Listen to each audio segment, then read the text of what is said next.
You know, I grew up with a family. My mom has 12 brothers and sisters, and my dad's got 12 brothers and sisters. So I got a huge family. I have 108 first cousins on my dad's side, and I have about 60 on my mom's side. So you can imagine feeding these people when they get together for anniversaries, for birthdays. Everyone's got to do something in the kitchen, so I always took to cooking. I mean, I go to help in the kitchen, make tortillas, mole, whatever the case is. So I always loved it, you know, but I went to culinary school to learn everything but Mexican food, because I heard Mexican food is better than us. It's all good, you know. And I wanted Italian, French, Vietnamese, Japanese, and I mean, when I went to culinary school, it was so natural, so it was really great, you know.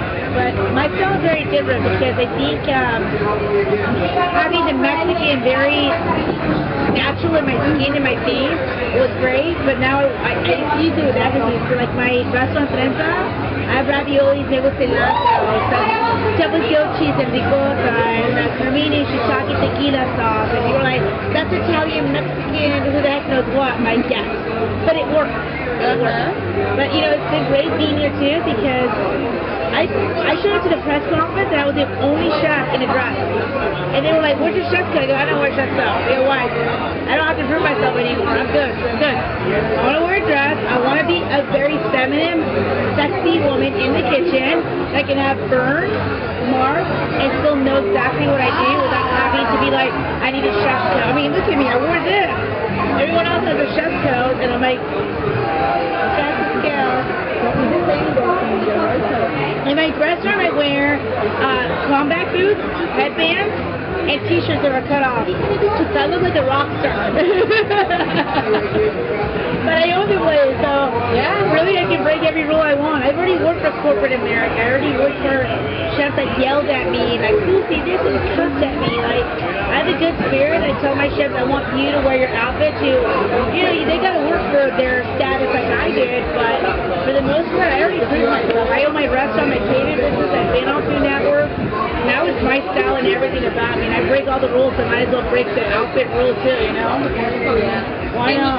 You say you have like your own unique style. Have you had like any particular obstacles being a Latina woman in this industry? Oh my God, from day one, since I got to culinary school, it was like, oh, you're little, like, and that's the biggest thing. Like, people are like, you're so tiny, you're Mexicana, you're a woman, and I'm like, what's the problem? Those are all good things, and they're like, no, not necessarily. I go, what do you mean? I mean, I have people coming to my restaurant all the time, and when it comes to the table, they're like, you're the chef owner? Yeah. Wow, you're very young, and you're a girl, and you're Latina. I'm like, I'm sorry, but thank you. You know, and I turn around, but you know, you're never going to make everyone happy, but I know who I am. I know I'm a good chef. If you don't like it, don't come to the restaurant, you know what I mean? But I'm 34 years old, and I've accomplished more than I thought I would have at 34, and I can only imagine how much better it's going to get, how much crazier and amazing it's going to get. But you know, I do a lot of work with girls, and I want them to feel like the American dream is going to happen. But I tell them it's not going to happen just out of luck. It's hard work. It doesn't just happen, you know? So hopefully they get that through their heads. Because I keep her picking cherries as a child, you know? And I always describe myself that way. Like, era niña chiquita, piscando cerezas, and now I'm coaching them 1,000 ways, you know? Like, never in a million years that I thought I'd be here. So I'm very proud of myself, and that's all that matters. As long as I'm okay with who I am and the person I became, it doesn't matter what anyone else thinks, you know? Right? Oh my God. It's hard to say that, I don't want to admit it. I graduated culinary school when I was 21, so 13 years. Very good. I'm happy. Yeah. And how did your journey with the Food Network begin?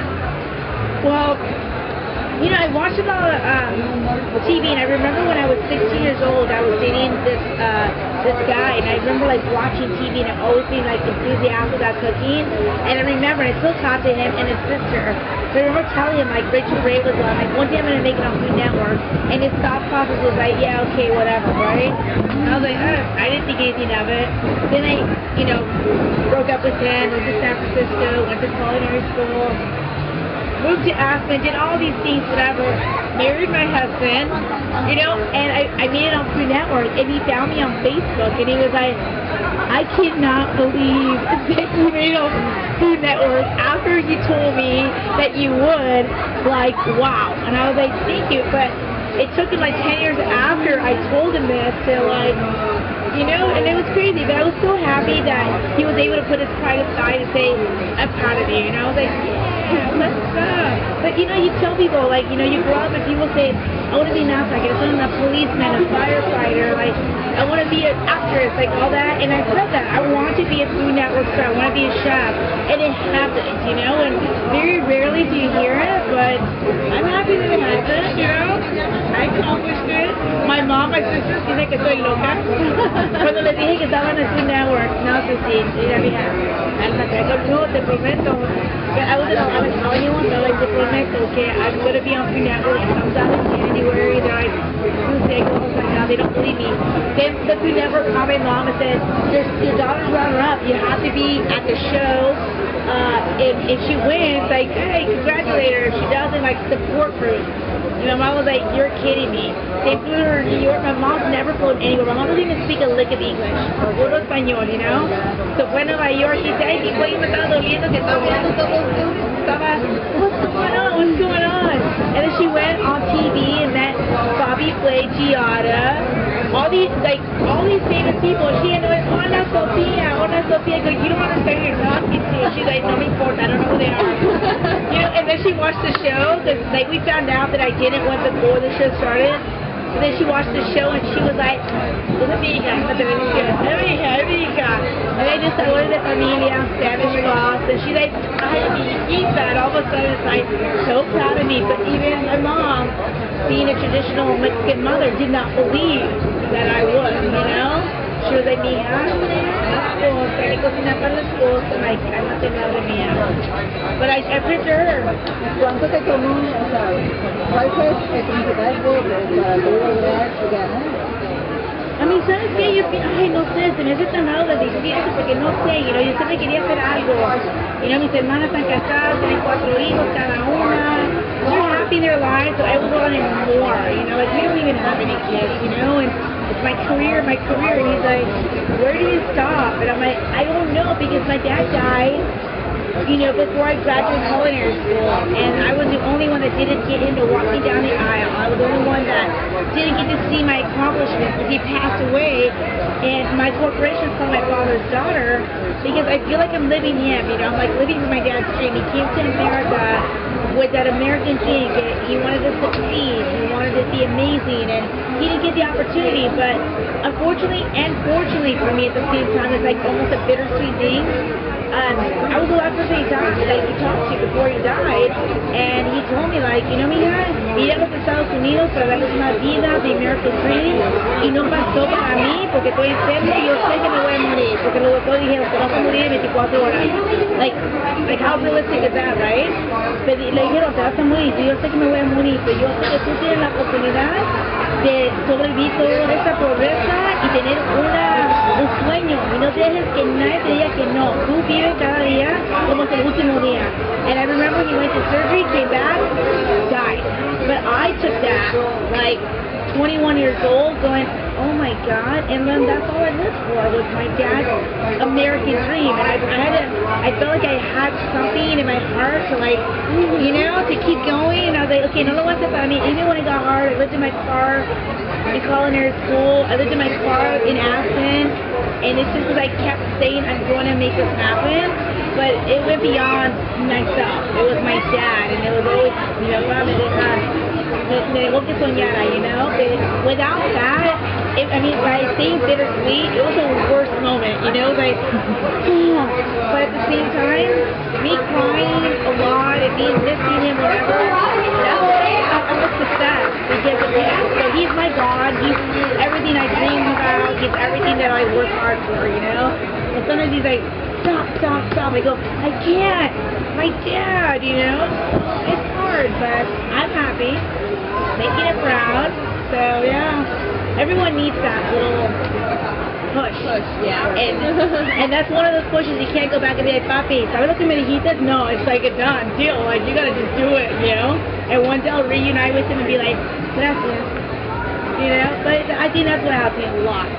Sometimes it's the hardest one, but it was good stuff. Yes. And you have Trenza in Houston, and you have your own catering company. Spice it up. Do you have any future plans for maybe growing more? Yeah. I mean, where does it stop, right? I mean, I'm still going on Checker Kitchen on Food Network next month. As soon as I leave here, I get home for a day, and then I go to Wisconsin and attend this Mexican gala to support women that want to be chefs and they want the American dream. So I want to do Checker Kitchen, and I'm the host of Harvest Acid, so it's like an acid-based show. It's a food and wine fest. I mean, I got a lot of things I can't really catch up, but this is awesome. Like, how can I not be like, oh God, I gotta wear bikinis in Puerto Rico? Ah, please, come on. Yes, I love it here. My husband loves it. It's like, you know, with being on stage, like, I get to sit there and actually, like, he's like, I understand everything they say, and then they talk to me, he goes, I don't know what they said. But he understood half of it. That's all that matters, you know? Because he goes to Mexico and he goes, what they say? I'm like, don't worry about it. ¿Qué tal? Pues quiero, I mean, yo no quiero mirar permiso, no creas. I mean,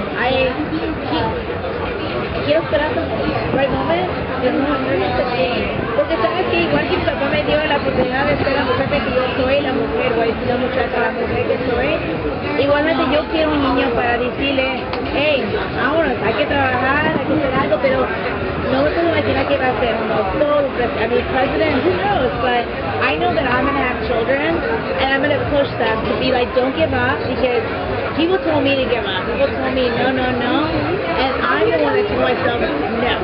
And so I know that I'm going to be a good mother in the sense, I'm going to be like, what do you want to be, a scientist? Let's go study the stars. Let's go. I don't know what you got to do to do it. You know what I mean? Yeah. Even if it's as simple as like they want to be an artist, or they want to throw paint on a canvas, I don't care what you want to be. Just do the best you can with what you have. You know what I mean? You know what I mean? Yeah. Even if it's as simple as like they want to be an artist, and they want to throw paint on a canvas, I don't care what you want to be. Just do the best you can with what you have. You know what I mean? So, hey Doug, when are you gonna have kids? Maybe soon. We're ready.